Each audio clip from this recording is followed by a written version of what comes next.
guys, welcome to Get Busy Watching. I'm your host, Honest Dan, and it's all about family. Relax, be cool, 'cause if you don't, you'll act like a fool, so be cool.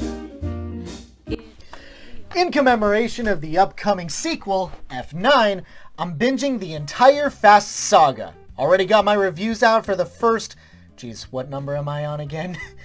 First 4 movies. So, let's carry on.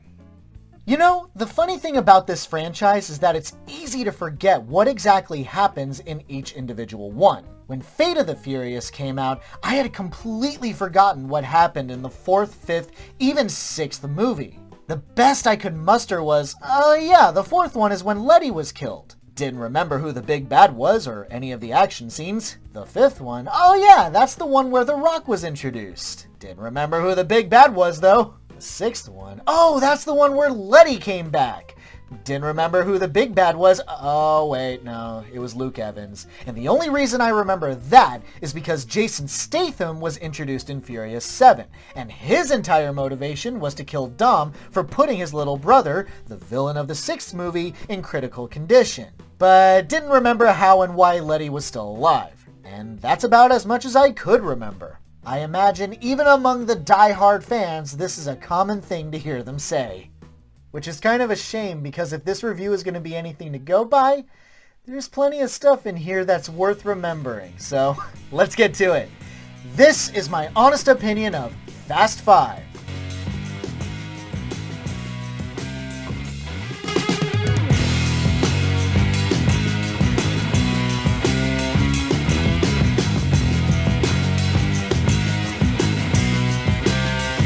Set immediately after the events of Fast and Furious. The Fast crew has broken Dom Toretto, reprised by Vin Diesel, out of his prison bus, and he, Mia Toretto, and Brian O'Connor, respectively reprised by Jordana Brewster and the late Paul Walker, have gone into hiding in Rio. Temporarily separated, Brian and Mia meet up with their old friend Vince, reprised by Matt Schultz, who lets them in on a job to steal a trio of cars confiscated by the DEA, and eventually meet up with Dom. But one specific car seems to catch the attention of the guy who gave Vince the job. They steal it, DEA agents are killed, but the crew barely escapes, only to be captured by their true employer, Herman Reyes, played by Joaquim de Almeida, the biggest and most dangerous crime boss in all of Rio.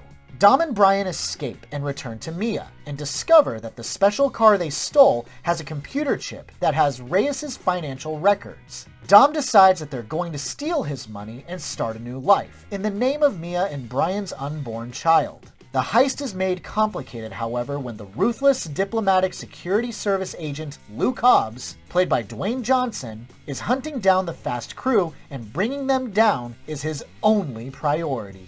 We find them, we take them as a team, and we bring them back. And above all else, we don't ever let them get in the cars. Crime scene is 10 hours old and counting, man. Yeah, I still like it. What can I say? These movies know how to keep me engaged and having fun. This opening gets a free pass because it benefits from literally taking place just as the previous one ends. It's quick, it's action-packed, it's ridiculous. Bullshit, a compact car would be able to flip an entire bus. Speed had more plausible bus physics. God, I love these movies. Point is, it gets the job done and gives us an early adrenaline rush. Identity of the man they believe to have orchestrated the shocking escape that amazingly resulted in no fatalities this afternoon. Bullshit, there were no fatalities. Never gets old. This is going to be a positive and negative kind of rolled into one.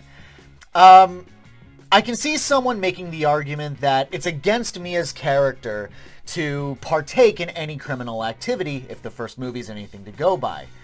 But I have to admit, it's kind of nice to see Brewster in on the action. In its own way, it does make sense. This whole franchise prides itself on, it's all about family. And Mia finally hit her breaking point and decided, screw it, get me in a car, I want to do crazy stuff too. Look who showed up. God, I'm so happy you're okay. However, there's a sewn-in problem with this. The writers don't commit. She gets completely sidelined later on. Sure, she's running from gunfire in one scene, but for the most part she's reverted back to being that wallflower that I thought her character had outgrown, and is parked in front of a computer. Sure, in context, everyone else in the climax is a more experienced or talented driver, but still. You rotten jerk sidelined Mia just as she was becoming her own brand of butt kicker. For shame. I already lost my family once. I'm not going through that again. Hey, Vince is back! I missed his adolescent micro-pee-pee energy. Buster.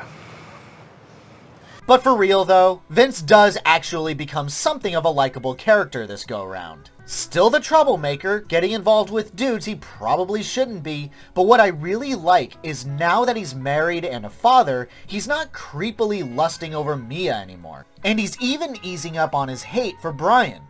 Well, for the most part. You never listened to me. Not when I told you he was a cop. Not now. You never trust me. I was really surprised when it came to his writing, because even I could tell that the guy never intended to put Dom and the crew in more danger than was advertised. Clearly he never lost that irresponsible side of him, but he's mostly matured up, and that was nice to see. You hungry? Yeah, sure. Good. Because you're saying grace. But you can't talk about the positives without talking about The Rock as Luke Hobbs. Holy God, what a personality to have in this franchise now. Despite my reservations for Johnson as a person based solely on internet hearsay, I feel like the man was born to play this part. He got almost comically jacked for the role and comes out swinging with a commanding, no-nonsense presence that comes across as freakishly hilarious. He's fast-talking, doesn't give you a chance to finish your sentence, knows what he wants, and expects to get it. He's laser-focused, got some of the funniest lines, and line deliveries that I've ever heard in an action movie. Good news, bad news. You know I like my dessert first. To think he only gets funnier in the sequels. Except Hobbs and Shaw. And when he and Dom face off and flexing at each other, it's pure, unbridled, raw, alpha male magic. And this only explodes when they actually get into a fist fight. I've seen superhero movies be as destructive, and yet I buy it. If you're gonna be swinging your biceps around, might as well break as much stuff as possible. Action gold. You can't convince me otherwise. I like her smile. What's the second thing? Stay the fuck out of my way. And of course, the car stunts and action scenes. Amazing. Favorites include...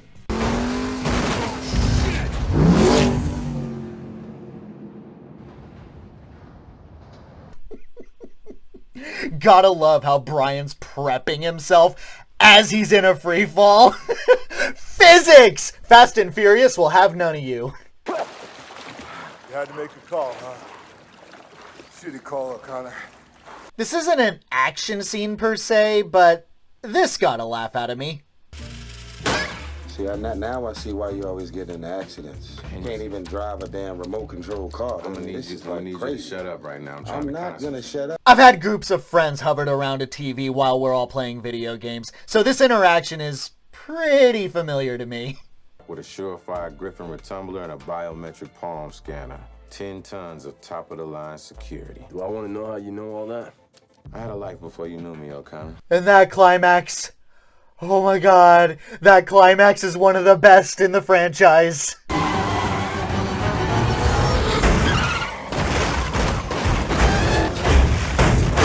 I'm not even showing the best parts. I haven't laughed this hard at how over the top the sheer wanton destruction is. Oh, and this movie better not try that. Oh, it's a miracle, nobody died. Bullshit, nobody died.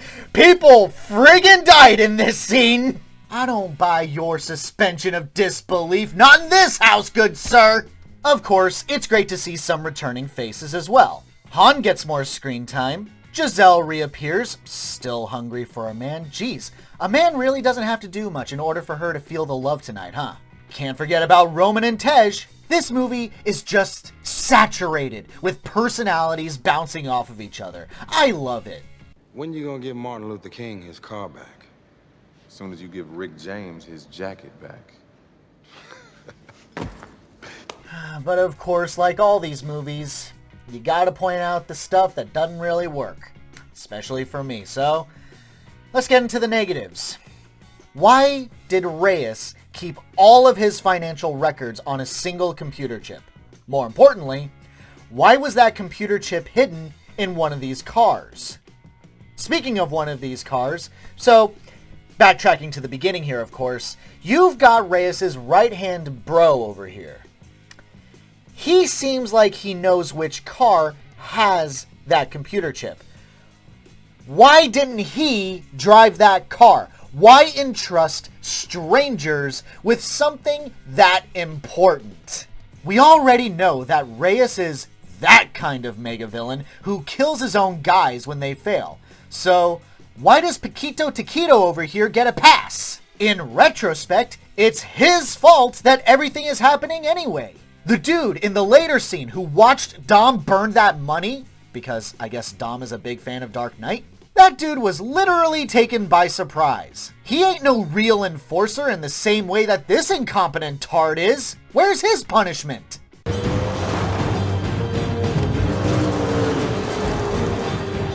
Where is he going? Where is he going? Elena, played by Elsa Pataki, kind of feels a little out of place. It's not like she's a poorly written character per se, but she doesn't have as big a personality to really help her truly stand out.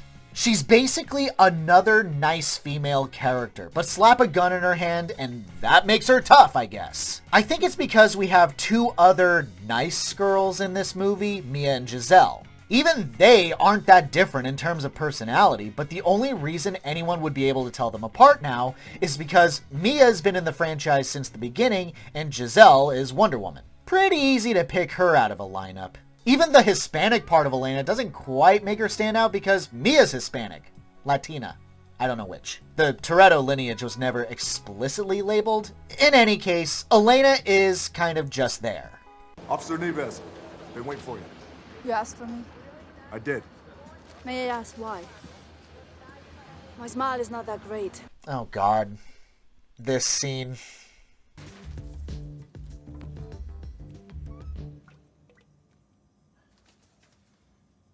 I don't even want to show the entire clip. It's so gross. I mean, I guess it's effective if you want people to clear out of a bathroom and keep them out.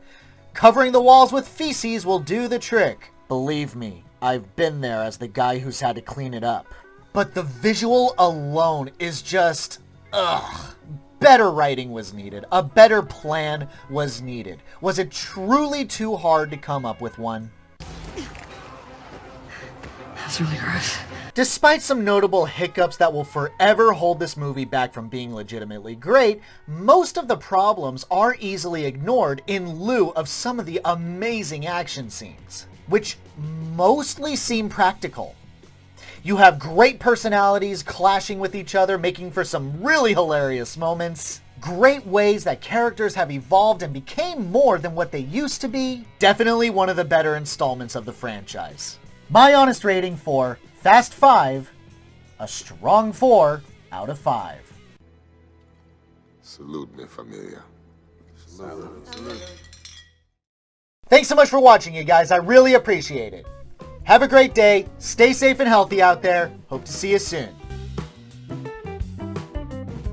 One final caveat as you guys move on with your day, I've decided to test my luck at a Patreon, so please consider supporting the channel. No obligations, of course, no content is gated off, but any and all contributions would mean a lot. Link in the description. Have a great one, folks.